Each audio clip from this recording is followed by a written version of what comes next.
Lecture du livre des Actes des Apôtres, chapitre 25, versets 13 à 21. En ces jours-là, le roi Agrippa et Bérénice vinrent à Césarée saluer le gouverneur Festus. Comme il passait là plusieurs jours, Festus exposa au roi la situation de Paul en disant « Il y a ici un homme que mon prédécesseur Félix a laissé en prison. Quand je me suis trouvé à Jérusalem, les grands prêtres et les anciens des Juifs ont exposé leurs griefs contre lui, en réclamant sa condamnation. J'ai répondu que les Romains n'ont pas coutume de faire la faveur de livrer qui que ce soit lorsqu'il est accusé, avant qu'il soit confronté avec ses accusateurs et puisse se défendre du chef d'accusation. Ils se sont donc retrouvés ici et sans aucun délai le lendemain même. J'ai siégé au tribunal et j'ai donné l'ordre d'amener cet homme. Quand ils se levèrent, les accusateurs n'ont mis à sa charge aucun des méfaits que pour ma part j'aurais supposé.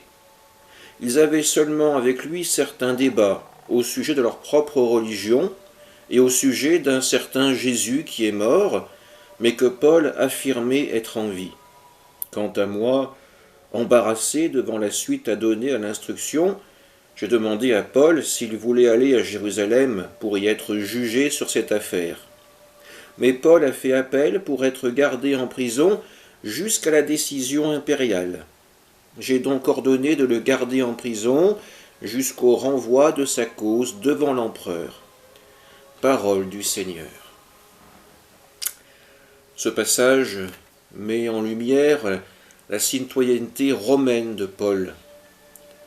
Paul sait qu'à travers ce procès, il pourra annoncer la parole de Dieu jusqu'à la capitale de l'Empire, et que de là, cette parole pourra encore rayonner plus pour être entendue aux quatre coins du monde de l'Empire romain.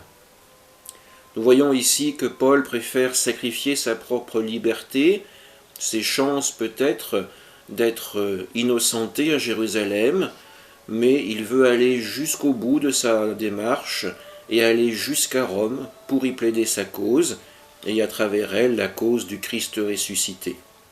Que nous puissions être inspirés par le courage de Paul et faire de même dans le monde d'aujourd'hui.